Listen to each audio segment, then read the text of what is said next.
pupumot niya. Congrats. Mga galit namin sa'yo, ma'am. Hindi naman kami nagalit. Concern. Ayun, ang cute Kasi ng yung baby. pagagalitan, hindi yan iiri. Congrats. Ayan, ang cute ng baby nila.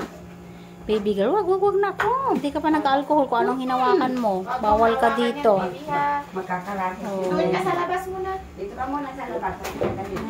Nakaraos na sila si Mami. Ayan naman si baby. Tumingin ka sa labas muna. Hi Mami, ano feeling nakaraos na? Wala na masakit? Wala na. Kasi kanina si Mami ayaw na niyang umiri. Gusto na niya na sa hospital. Magsi-CS na daw si Mami. Naisip mo yun kasi sa sobrang sakit, no?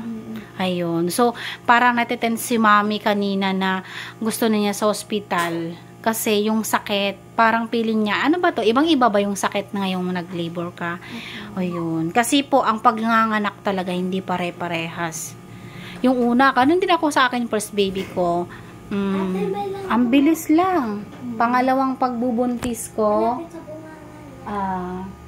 ayun, umabot din ako ng, ngayon masakit-sakit na. Hindi pa ako nanganganak, sumunod na araw pa. Nagtagtatagtag pa ako.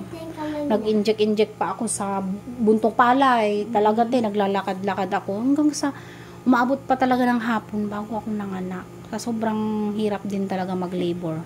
Ayun yung mahirap kasi yung labor talaga. Pero pag pumutok na yung panubigan mo at andyan na, mabilis ka na rin.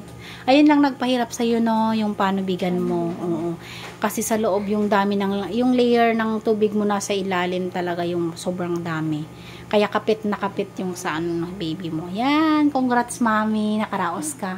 Nasave yung pang CS ni Mami. Ayan, salamat. Ngiting tagumpay na si ate kasi nakaraos na sila ni baby. Ayan, sobrang pasasalamat din niya kay Lord kasi mabilis dangling siya nakaraos. Ayan, congrats. Nagde-decide na sila sa hospital no biglang pumutok yung panabigan niya.